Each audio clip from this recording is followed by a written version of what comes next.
রাজনৈতিক পট পরিবর্তনের পরও দ্রব্যমূল্য, আইনশৃঙ্খলা সহ দেশের সার্বিক অবস্থা শোচনীয় বলে মন্তব্য করেছেন বিএনপি মহাসচিব মির্জা ফখরুল ইসলাম আলমগীর।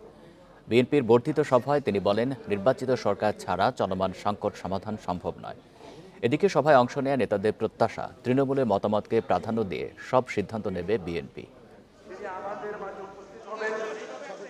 দীর্ঘ ৭ বছর পর মুক্ত পরিবেশে বিএনপির এ বর্ধিত সভা জাতীয় সংসদ ভবনের এলডি হলে বৃহস্পতিবার বেলা ১১টায় শুরু হয় কার্যক্রম। বর্ধিত সভার শুরুতে শোক প্রস্তাব পেশ করেন বিএনপির সিনিয়র যুগ্ম মহাসচিব রুহুল কবির রিজভী। স্বাগত বক্তব্যে বিএনপি মহাসচিব বলেন, পরিবর্তিত রাজনৈতিক পরিস্থিতিতে দ্রুত ভোটের আশায় ছিল দেশের জনগণ, কিন্তু তা হচ্ছে না। ইতিমধ্যে আপনারা জানেন দেশের অর্থনৈতিক অবস্থা অত্যন্ত শোচনীয় এবং দ্রব্যমূল্য বৃদ্ধি পাচ্ছে, আইন শৃঙ্খলার পরিস্থিতির অবনতি হচ্ছে।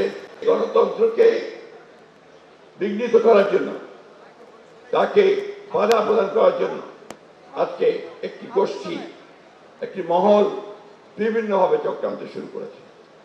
ফ্যাসিস্ট শেখ হাসিনা বিদেশে গিয়ে তিনি সেই চেষ্টা করছেন এবং বাইরে থেকেও চেষ্টা করা হচ্ছে। বিএনপির বর্ধিত সভায় অংশ নেন সারা দেশ থেকে আসা বিভিন্ন পর্যায়ের অন্তত ৪,০০০ নেতা।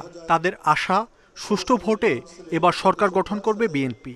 একটা গণতান্ত্রিক প্রক্রিয়ার মাধ্যমে নির্বাচন করে আমরা সরকার গঠন করতে চাই। তারেক রহমান সাহেব আর বেগম খালেদা জিয়াকে পাশাপাশি একবার দেখে আমরা তো অবশ্যই সবাই খুব এক্সাইটেড এবং আশা করছি যে এখন ঘন ঘন এই ধরনের প্রোগ্রাম আমরা করতে পারবো।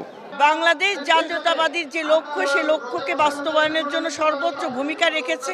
তাদের অগ্রাধিকার দিয়ে দল এগিয়ে যাবে। তারেক রহমান এদেশের নেতাকর্মীদের, তৃণমূলের নেতাকর্মীদের আস্থার জায়গাটা অবশ্যই উনি ধরে রাখবেন এবং তাদের পরামর্শকে অবশ্যই উনি গুরুত্ব দিবেন।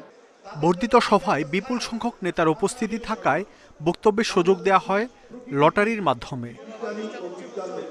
দীর্ঘ ২৮ বছর পর এমন বড় পরিসরে বিএনপির বর্ধিত সভা।